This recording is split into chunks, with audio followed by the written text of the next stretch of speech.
There is a moment when a person stops speaking from instinct and starts speaking to be accepted.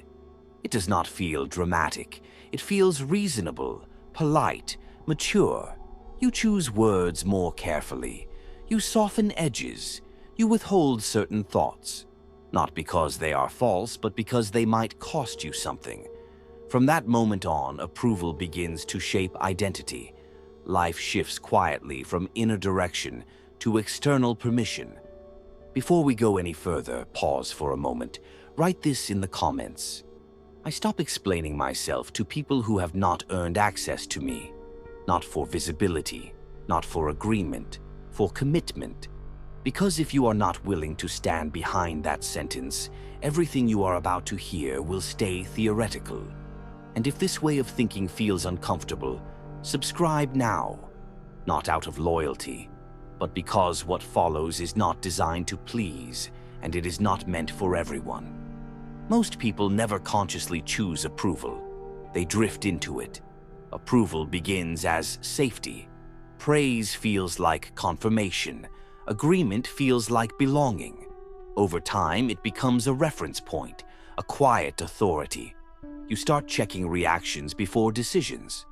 You measure truth by response. You adjust yourself in advance. Eventually, you stop noticing the adjustment. This is not dishonesty. It is adaptation. But adaptation has a cost. When approval becomes necessary, your value no longer feels self-contained. It becomes conditional, negotiated, vulnerable to withdrawal. This is where Friedrich Nietzsche enters the conversation. Not as a teacher, but as a diagnostician. He saw that the need for approval is not kindness, it is obedience. Not obedience enforced by force, but obedience enforced by fear. Fear of isolation, fear of standing alone, fear of being exposed without protection. Groups offer protection, they always have. But protection comes with rules. You must think within acceptable limits, desire acceptable things, express acceptable emotions, and above all, do not disturb the shared agreement. Because groups do not reward truth, they reward familiarity.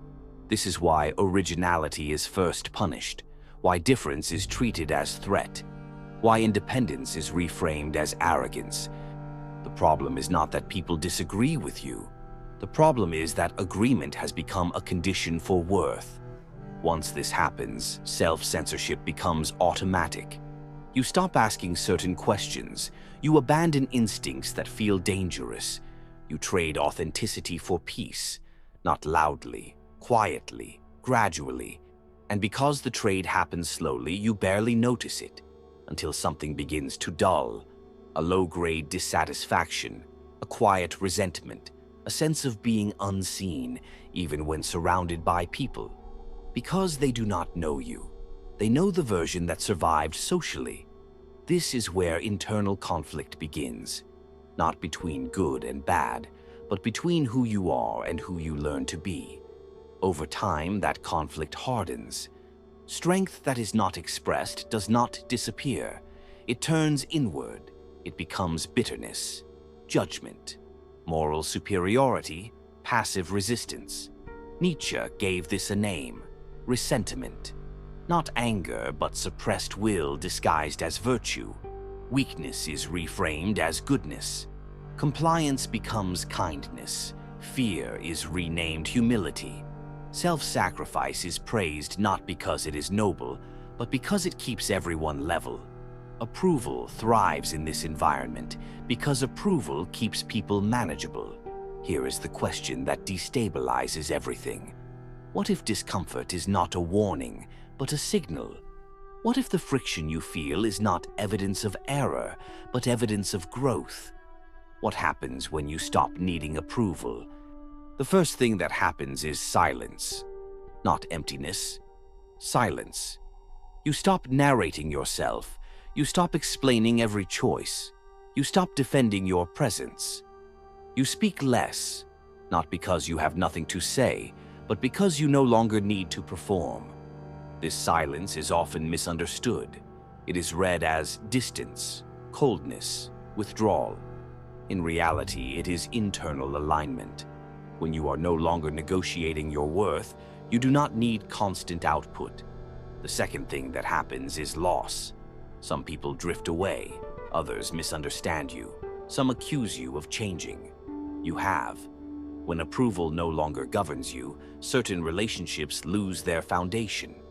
This loss is not a failure, it is filtration. You begin to see who valued your honesty and who depended on your compliance. Approval creates agreement, not connection. Agreement is fragile, connection is not. Third, your values begin to sharpen. When approval disappears, there is no one left to decide for you. You are forced into a difficult position. You must choose. What do I respect? What do I tolerate? What do I refuse, even if it costs me comfort? This is where most people retreat. Borrowed values are easier. They come pre-approved. They feel safe. But borrowed values collapse under pressure. Values that hold are forged. Forging requires heat, conflict, loneliness, long periods without reassurance. This is why independence feels heavy. It removes excuses. Fourth, manipulation loses its power. Approval is leverage. Once removed, many forms of control stop working. Guilt weakens, flattery fades, social pressure becomes visible instead of persuasive. You still listen, you still learn, but you decide. This is not rebellion. Rebellion still needs the crowd. This is sovereignty, the ability to consider without submitting, to hear without surrendering, to choose without asking permission. This is psychological adulthood. Fifth, compassion changes, not disappears. Changes. You stop helping to be liked. You stop agreeing to maintain harmony. You stop sacrificing boundaries to avoid discomfort. Your kindness becomes deliberate, quieter, more precise. It no longer needs applause. This is where Nietzsche is often misunderstood. Rejecting approval is not rejecting care. It is rejecting fear-based morality. And finally, you face yourself. Approval is a distraction. It keeps attention outward. It fills the space with noise. When it fades, you are alone with your motives, your contradictions, your unfinished strength. This confrontation is not comfortable. Most people avoid it. They stay busy. They stay affirmed. They stay agreeable. Because silence reveals things they are not ready to see. But only those who can endure themselves can create something real. This is where the idea of the Übermensch belongs. Not domination, not superiority, not control over others. Self-overcoming. The ability to live from inner necessity instead of external reward. To stop asking, is this approved? And start asking, is this true to what I am becoming? The Übermensch does not preach. Preaching seeks approval. Creation does not. When approval no longer defines you, failure changes shape.